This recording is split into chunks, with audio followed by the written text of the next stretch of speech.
정전협정이 체결된 지 60주년이 되는 올해 불완전한 휴전 상태를 끝내고 영구적 평화체제로의 전환이 필요하다는 목소리가 교계를 중심으로 커지고 있습니다.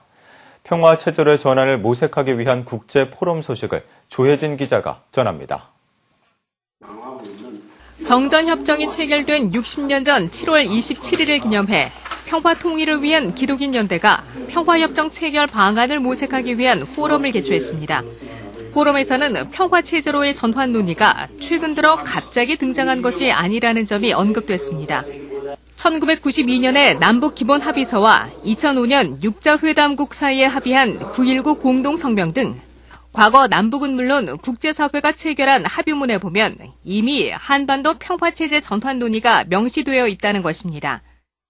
직접 관련 당사국들이 적절한 별도 포럼에서 한반도의 영구적 평화체제 협상을 전개한다. 이것이 바로 정전체제를 평화체제로 전환시키기 위한 하나의 끈이 되는 것입니다. 포럼 참석자들은 평화협정에 담길 내용 역시 그동안 남북과 국제사회 간에 체결된 6대 합의문이 기본이 되어야 한다고 강조했습니다. 인적 교류와 자유왕래, 최근 논란이 되고 있는 서해 평화협력지대 구축 등 한반도의 영구적 평화체제 구축을 위한 자세한 내용이 6대 합의에 담겨 있다는 것입니다.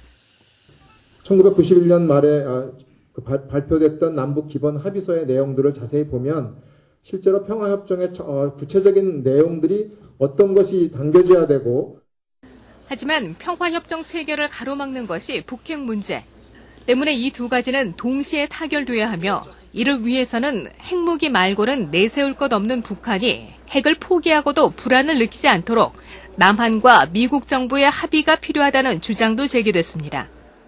남한하고 북한하고 미국 3자가 북한이 핵을 포기한 이후에 남은 북한의 재래식 군사력과 한국에 존재하는 한국과 미국의 군사력이 균형을 이룰 수 있도록 해줄 수 있는 용의를 가지고 있느냐.